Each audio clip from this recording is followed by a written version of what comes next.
Hi boys and girls. So today you're going to be doing something a little bit different in writing. Today what you're going to do is go through your writing, go through your informational book, and you need to pick out words that really jump out at you. These are the words that are most important to the understanding of your topic. So you might be thinking, well, I'm an expert on all these words. I know what all of this means, but you need to think about your audience. You need to make sure that when someone else is reading your book, that they have an understanding of what those most important words mean. When we find these really important words, we're going to put them in bold. You know that that's a text feature that we've learned about. Bold is when you make that word a lot darker so that it pops out on the page. It's the first thing that catches your eye, and the person reading your book is going to know, oh my goodness, I better pay attention to this word. And when you're all done, can you think of where you're going to put these words? Think about it. And if you said the glossary, you are right. There is a glossary in the back of your All About book where you're going to add the words and the definitions so that your reader can go to those right away and know exactly what they mean, even if you didn't really write it in your book. Okay? So I'm going to read to you my first subtopic, which is the history of yoga, and then I'm going to pick out those words that I think are really important for my reader to understand.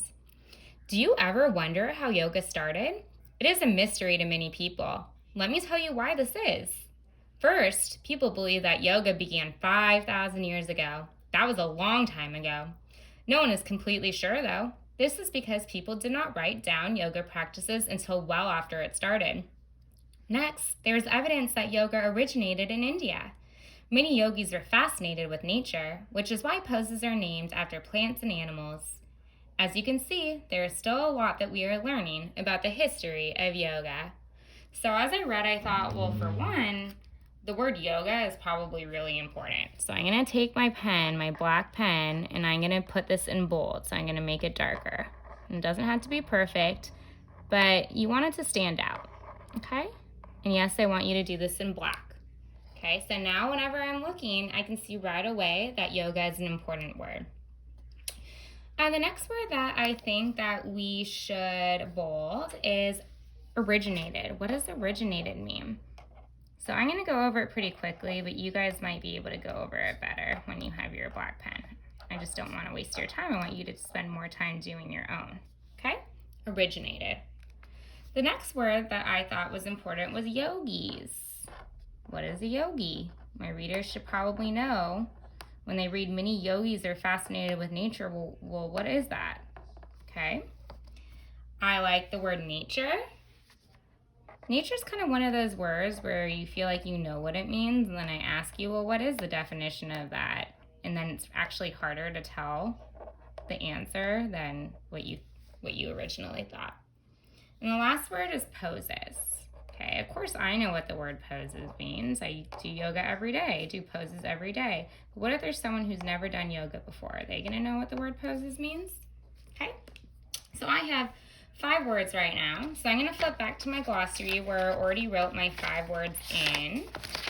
And it says, these are some words I learned while completing this project. So I wrote yoga, originated, nature, yogis, and posture. And now I need to write the definition. So what I did is I went to the internet and I actually typed in the kids definition of yoga or children's definition of yoga. So it's in words that you really understand. So yoga actually means union. We know that union means to come together. And it means that people who practice yoga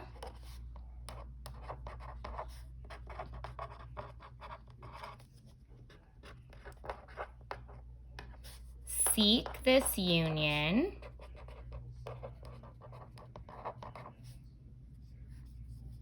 so they seek togetherness through postures, breathing, and meditation. Okay, I'm only going to do one more for you. And I would write this a little bit neater and make sure that it fits in the box, but it's okay for right now. So originated means the rise or beginning from a source. The rise or beginning from a source. Okay? So then you would go ahead and do the rest, but I'm going to leave you with 2 for now because I want you to go spend your time finding those really important words and then filling out your glossary, and that is your writing exercise for today. Have fun in Writer's Workshop.